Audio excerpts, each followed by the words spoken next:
the United States created in its own self-interest in the decades after World War II have been weakened, in no small part by the very hand that created them, albeit by a president unlike any other.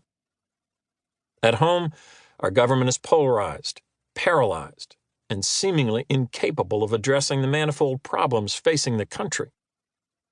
How did our country go so quickly from unique global power to a country that is widely perceived as no longer willing to bear the costs or accept the responsibility of global leadership, or even capable of governing itself effectively?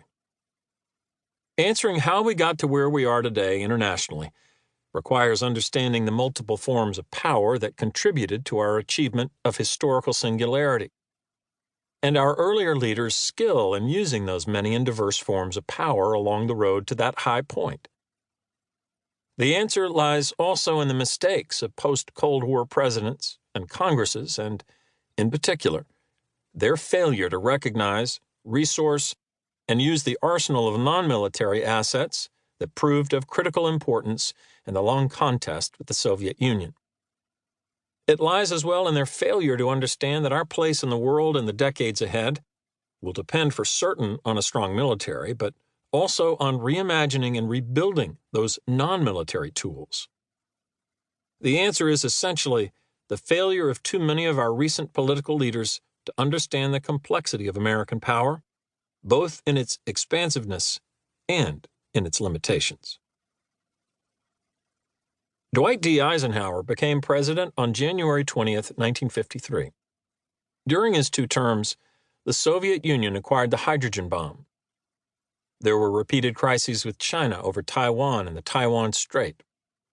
The Joint Chiefs of Staff twice recommended using nuclear weapons, once to help the French at Dien Bien Phu, and once against the Chinese. There was a major war in the Middle East involving 3 of our closest allies, Britain, France, and Israel. There were revolutions in Soviet-dominated East Germany, Poland, and Hungary, a revolution in Cuba, and many lesser crises.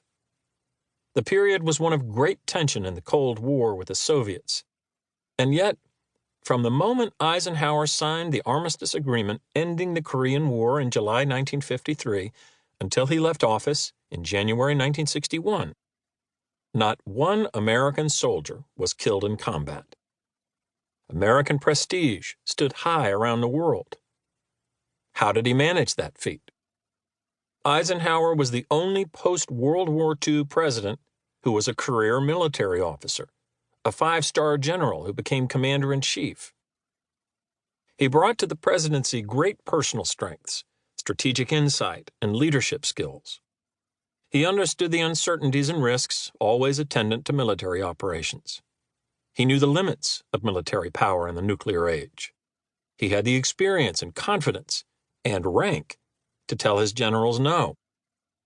Above all, he grasped the importance of diplomacy, economics, communication, and the many other tools of influence. He understood and wielded power in all its dimensions.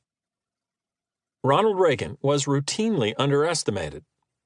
Yet as the Soviet Union began to falter internally in the 1980s, Reagan effectively used every instrument of American power to push the Soviets over the edge, from crisis to collapse.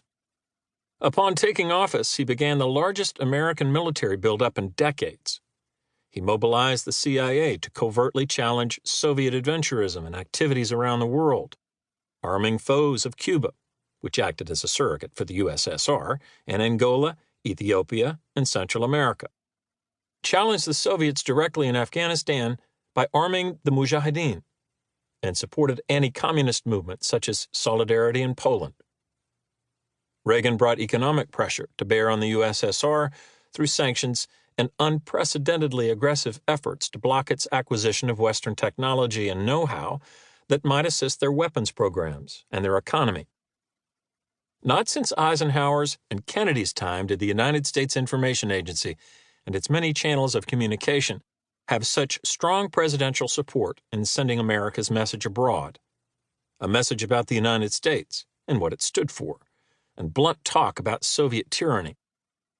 Reagan also understood the importance of diplomacy, and so in 1984 and 85, he pivoted, offering an outreach